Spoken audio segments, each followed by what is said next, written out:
Hello friends, welcome to TPS study. आज की इस क्लास में पॉलिटी का 9 टॉपिक जिसका नाम है संघ और उसके राज्य क्षेत्र, इससे बनने वाले सभी मोस्ट इंपोर्टेंट प्रश्नों को पढ़ेंगे जो बार बार परीक्षा में पूछे जाते हैं। चलिए देखते हैं। पहला प्रश्न है, भारत एक संघ है, तो आपका उत्तर हो जाएगा ऑप्शन बी, भारत एक राज्यों का संघ है। किसका संघ है? राज्यों का संघ है। अगला प्रश्न है, भारतीय संविधान के अनुच्छेद 1 में यह घोषणा की गई है कि इंडिया अर्थात भारत है, तो आपका उत्तर हो जाएगा इसमें ऑप्शन ए। भारतीय संविधान के अनुच्छेद 1 में यह घोषणा की गई है कि भारत या इंडिया राज्यों का संघ है। अगला प्रश्न है, भारत का संविधान भारत को कैसे वर्णित करता है? तो इसमें आपका उत्तर हो जाएगा, भारत का संविधान भारत को राज्यों का संघ के रूप में वर्णित करता है। प्रश्न है, आंध्र प्रदेश एक भाषाई राज्य के रूप में गठित किया गया है, तो आपका उत्तर हो जाएगा, आंध्र प्रदेश एक भाषाई राज्य के रूप में 1953 में गठित किया गया। अगला प्रश्न है, भारतीय संघ में किसी राज्य को सम्मिलित करने का अधिकार किसे है? तो आपका उत्तर हो जाएगा ऑप्शन सी, संसद को। भारतीय संघ में किसी राज्य को सम्मिलित करने का अधिकार संसद को प्राप्त है। अगला प्रश्न है, राज्यों में पुनर्गठन संबंधी विधेयक को संसद में प्रस्तुत करने से पूर्व किसकी सहमति प्राप्त करना आवश्यक होता है? इसमें पूछा गया है कि राज्यों में पुनर्गठन संबंधी विधेयक को संसद में प्रस्तुत करने से पहले किसकी सहमति प्राप्त करना आवश्यक होता है? तो आपका उत्तर हो जाएगा ऑप्शन सी, राष्ट्रपति की सहमति प्राप्त करना आवश्यक होता है। अगला प्रश्न है, नए राज्य के गठन अथवा सीमा में परिवर्तन करने का अधिकार किसको है? तो आपका उत्तर हो जाएगा इसमें ऑप्शन डी, संसद को। राज्यों के गठन अथवा सीमा में परिवर्तन करने का अधिकार किसको प्राप्त है? संसद को प्राप्त है। अगला प्रश्न है, निम्नलिखित में से कौन किसी राज्य का क्षेत्र घटा या बढ़ा सकता है? तो इसमें आपका उत्तर हो जाएगा ऑप्शन बी, संसद। संसद को अधिकार प्राप्त है कि किसी भी राज्य का क्षेत्र घटा या बढ़ा सकते हैं। अगला प्रश्न है, अन्य रजवाड़ों के भारत में विलय के बाद भी किन 3 राज्यों में भारत में शामिल होना विलंबित किया? तो आपका उत्तर हो जाएगा इसमें ऑप्शन बी, जूनागढ़, हैदराबाद व जम्मू कश्मीर। इन 3 राज्यों को भारत में शामिल होना विलंबित किया। अगला प्रश्न है, 500 से अधिक देशी रियासतों के भारत में विलय के लिए कौन उत्तरदायी था? तो आपका उत्तर हो जाएगा ऑप्शन सी, सरदार वल्लभ भाई पटेल देशी रियासतों के भारत में विलय के लिए उत्तरदायी थे। अगला प्रश्न है, निम्नलिखित जोड़ों में से किसने देशी रियासतों को भारतीय संघ का अंग बनाने में सबसे महत्वपूर्ण भूमिका अदा की है? तो आपका उत्तर हो जाएगा इसमें ऑप्शन बी, सरदार वल्लभ भाई पटेल व बीपी मेनन ने। सरदार वल्लभ भाई पटेल व बीपी मेनन ने देशी रियासतों को भारतीय संघ का अंग बनाने में सबसे महत्वपूर्ण भूमिका अदा की है। अगला प्रश्न है, मूल संविधान में राज्यों को कितने वर्गों में रखा गया था? तो आपका उत्तर हो जाएगा, मूल संविधान में राज्यों को 4 वर्गों में रखा गया था। अगला प्रश्न है, भारत संघ में वर्तमान में कितने राज्य हैं? तो आपका उत्तर हो जाएगा ऑप्शन डी, 28 राज्य हैं। अगला प्रश्न है, संविधान के प्रवर्तन के समय राज्यों को 4 श्रेणियों अ, व, स तथा द में बांटा गया था। इन श्रेणियों को किस वर्ष समाप्त किया गया? तो आपका उत्तर हो जाएगा, इन श्रेणियों को 1956 में समाप्त कर दिया गया था। अगला प्रश्न है, भाषा के आधार पर राज्यों का पुनर्गठन किस वर्ष में किया गया था? तो आपका उत्तर हो जाएगा, भाषा के आधार पर राज्यों का जो पुनर्गठन है वह 1956 में किया गया था। अगला प्रश्न है, प्रथम भाषाई राज्य किसे बनाया गया था? तो आपका उत्तर हो जाएगा, प्रथम भाषाई राज्य आंध्र प्रदेश को बनाया गया था। अगला प्रश्न है, सर्वप्रथम भाषा के आधार पर आंध्र प्रदेश राज्य का गठन 1953 ईस्वी में हुआ था। इसके पूर्व वहां एक आंदोलन हुआ। इस आंदोलन में किसकी मृत्यु हो गई थी? तो आपका उत्तर हो जाएगा, इस आंदोलन में पोती श्री राम मुलू की मृत्यु हो गई थी।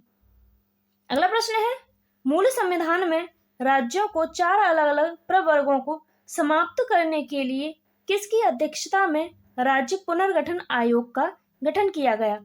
तो आपका उत्तर हो जाएगा ऑप्शन ए, फजल अली की अध्यक्षता में राज्य पुनर्गठन आयोग का गठन किया गया था। अगला प्रश्न है, राज्य पुनर्गठन आयोग का गठन किस वर्ष किया गया? तो आपका उत्तर हो जाएगा राज्य पुनर्गठन आयोग का गठन जो है वह 1953 ईस्वी में हुआ था। अगला प्रश्न है, भाषागत आधार पर राज्यों के पुनर्गठन के लिए इसके भाषागत आधार पर राज्यों के पुनर्गठन के लिए भारत सरकार ने दिसंबर 1953 ईस्वी में राज्य पुनर्गठन आयोग की नियुक्ति की थी। इसकी रिपोर्ट के आधार पर 1956 ईस्वी में 1956 ईस्वी में राज्य पुनर्गठन अधिनियम संसद ने पारित किया था। इस आयोग के अध्यक्ष कौन थे? तो आपका उत्तर हो जाएगा इस आयोग के अध्यक्ष जस्टिस फजल अली थे। अगला प्रश्न है, निम्नलिखित में से किस वर्ष में भारत के राज्यों के पुनर्गठन और उससे जुड़े मामलों के लिए अधिनियम पारित किया गया था? तो आपका उत्तर हो जाएगा ऑप्शन बी, 1956 में। 1956 में भारत के राज्यों के पुनर्गठन और उससे जुड़े मामलों के लिए अधिनियम पारित किया गया था। अगला प्रश्न है, 1956 के राज्य पुनर्गठन अधिनियम द्वारा कितने राज्य और संघीय क्षेत्रों की स्थापना की गई? तो आपका उत्तर हो जाएगा ऑप्शन ए, 19 राज्य और 6 संघीय क्षेत्रों की स्थापना की गई थी।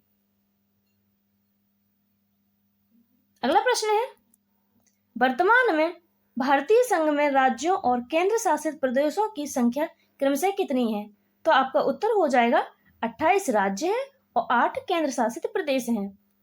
अगला प्रश्न है, भारत में राज्यों और संघ राज्य क्षेत्रों की कुल संख्या के संबंध में निम्नलिखित में से कौन सा सही है? तो आपका उत्तर हो जाएगा ऑप्शन ए, 28 राज्य और 8 संघ राज्य क्षेत्र हैं। अगला प्रश्न है, भारत में कितने राज्य एवं संघीय प्रदेश हैं? तो आपका उत्तर हो जाएगा ऑप्शन बी, 28 राज्य 8 संघीय प्रदेश हैं, जिसमें राष्ट्रीय राजधानी क्षेत्र दिल्ली भी एक शामिल है। अगला प्रश्न है, निम्नलिखित में से क्या संघ राज्य क्षेत्र नहीं है? तो आपका उत्तर हो जाएगा ऑप्शन डी, नागालैंड। नागालैंड एक संघ राज्य क्षेत्र नहीं है, जबकि लक्षद्वीप, लद्दाख, पुडुचेरी ये सभी संघ राज्य क्षेत्र हैं। अगला प्रश्न है, निम्नलिखित में से कौन भारत का एक केंद्र शासित प्रदेश नहीं है?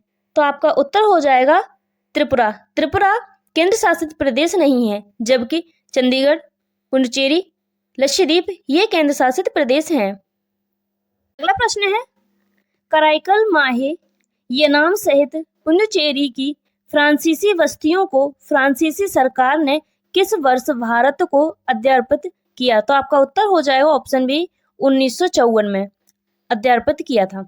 अगला प्रश्न है, पुडुचेरी को किस वर्ष भारतीय संघ में शामिल किया गया? तो आपका उत्तर हो जाएगा ऑप्शन सी, पुडुचेरी को वर्ष 1962 में भारतीय संघ में सम्मिलित किया गया था। अगला प्रश्न है, किस वर्ष गोवा सहित अन्य पुर्तगाली बस्तियों को भारतीय संघ का राज्य क्षेत्र बनाया गया था? तो आपका उत्तर होगा ऑप्शन बी, 1961 में। अगला प्रश्न है, किस वर्ष गोवा सहित अन्य पुर्तगाली बस्तियों को भारतीय संघ का राज्य क्षेत्र बनाया गया? तो आपका उत्तर हो जाएगा ऑप्शन बी, 1961 में बनाया गया था। अगला प्रश्न है, संविधान लागू होने के पश्चात निम्नलिखित में से कौन भारतीय संघ का एक आरक्षित राज्य था? तो आपका उत्तर हो जाएगा ऑप्शन डी, सिक्किम। सिक्किम राज्य संविधान लागू होने के पश्चात भारतीय संघ का एक आरक्षित राज्य था। अगला प्रश्न है, सिक्किम को किस वर्ष भारतीय संघ में संयुक्त राज्य के रूप में शामिल किया गया? तो आपका उत्तर हो जाएगा ऑप्शन सी, 1974 में सिक्किम को भारतीय संघ में संयुक्त राज्य के रूप में शामिल किया गया था।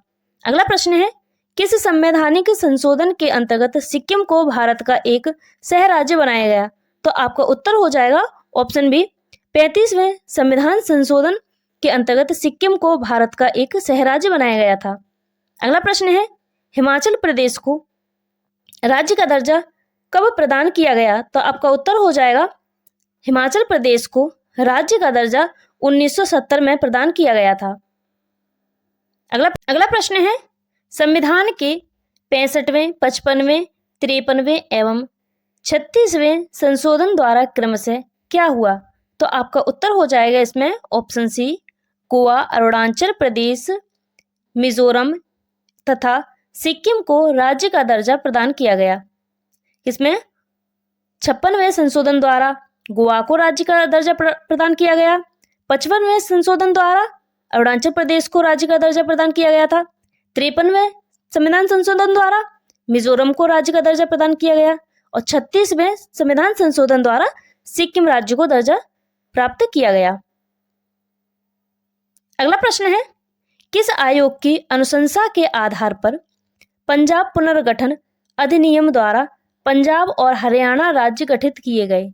तो आपका उत्तर हो जाएगा इसमें ऑप्शन ए, धर आयोग।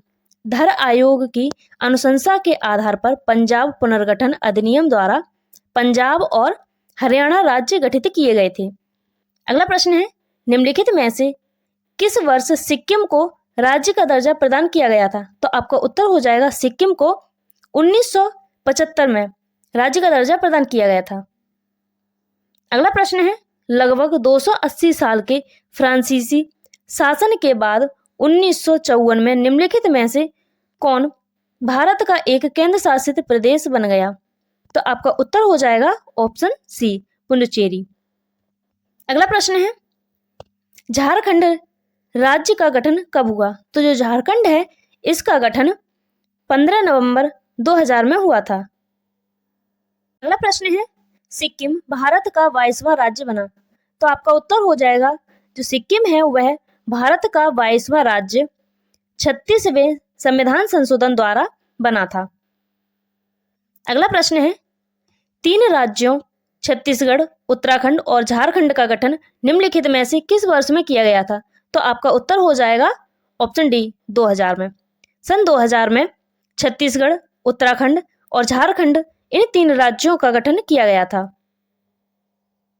अगला प्रश्न है, किसी राज्य के कोई क्षेत्र पृथक कर या 2 या अधिक राज्यों को मिलाकर या किसी राज्य क्षेत्र को किसी राज्य के साथ मिलाकर नए राज्य का निर्माण कौन कर सकता है? इसमें पूछा गया है कि किसी राज्य से कोई राज्य क्षेत्र पृथक कर, मतलब अलग कर, या 2 या अधिक राज्यों को मिलाकर या किसी राज्य क्षेत्र को किसी राज्य के साथ मिलाकर नए राज्य का निर्माण कौन कर सकता है? तो इस आपका उत्तर हो जाएगा ऑप्शन बी, संसद कर सकती है। प्रश्न है, भारत में एक नया राज्य सृजित करने वाले विधेयक को पारित होना अनिवार्य है? तो आपका उत्तर हो जाएगा इसमें ऑप्शन बी, संसद में साधारण बहुमत द्वारा पारित होना अनिवार्य है। अगला प्रश्न है,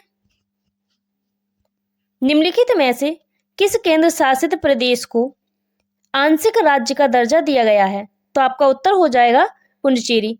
पुडुचेरी को आंशिक राज्य का दर्जा दिया गया है। प्रश्न है, नीचे दिए गए राज्यों का भारत संघ के संपूर्ण राज्य का दर्जा प्राप्त होने का सही कालानुक्रम कौन सा है? तो आपका उत्तर हो जाएगा इसमें ऑप्शन बी, नागालैंड, हरियाणा, सिक्किम, अरुणाचल प्रदेश। ये आपका सही उत्तर हो जाएगा। अगला प्रश्न है, मणिपुर, मेघालय और त्रिपुरा ... के अंतर्गत राज्य बन गए हैं। तो आपका उत्तर हो जाएगा इसमें ऑप्शन ए, उत्तर पूर्वी क्षेत्र या पुनर्गठन अधिनियम 1971 के अंतर्गत राज्य बन गए हैं। अगला प्रश्न है, एक भारतीय राज्य के रूप में बिहार बना? तो आपका उत्तर हो जाएगा ऑप्शन बी, 1912 में। अगला प्रश्न है, मध्य प्रदेश राज्य का गठन कब हुआ? आपका उत्तर हो जाएगा ऑप्शन सी, 1 नवंबर 1956 में मध्य प्रदेश का गठन हुआ था। अगला प्रश्न है, हरियाणा राज्य कब बना? तो आपका उत्तर हो जाएगा ऑप्शन ए, 1 नवंबर 1966 में बना था। अगला प्रश्न है, संसद की नए राज्यों को बनाने की प्रक्रिया के बारे में निम्नलिखित कथनों में से कौन सा एक सही नहीं है? तो एक बार पढ़ लेते हैं सभी को।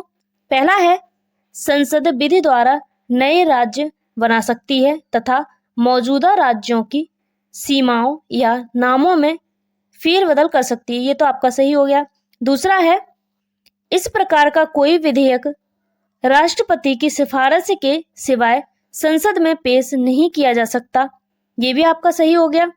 दूसरा है, इस प्रकार के किसी विधेयक को राष्ट्रपति प्रभावित राज्य के विधानमंडल को निर्दिष्ट कर सकता है। ये भी आपका सही हो गया। तीसरा है आपका, इस प्रकार की विधि अनुच्छेद 368 के कार्य क्षेत्र में आएगी। ये आपका गलत हो जाएगा क्योंकि प्रश्न में गलत पूछा था। तो आपका सही उत्तर हो जाएगा ऑप्शन डी। अगला प्रश्न है, संवैधानिक प्रावधानों के अनुसार राज्यों की सीमाओं को बदलने के लिए सहमति की आवश्यकता है। तो आपका उत्तर हो जाएगा इसमें ऑप्शन डी। संवैधानिक प्रावधानों के अनुसार राज्यों की सीमाओं को बदलने के लिए राज्यों की सहमति की आवश्यकता नहीं है। अगला प्रश्न है, निम्नलिखित में से कौन सा संविधान के अनुच्छेद 3 के तहत संसद के एक कानून द्वारा संभव नहीं है?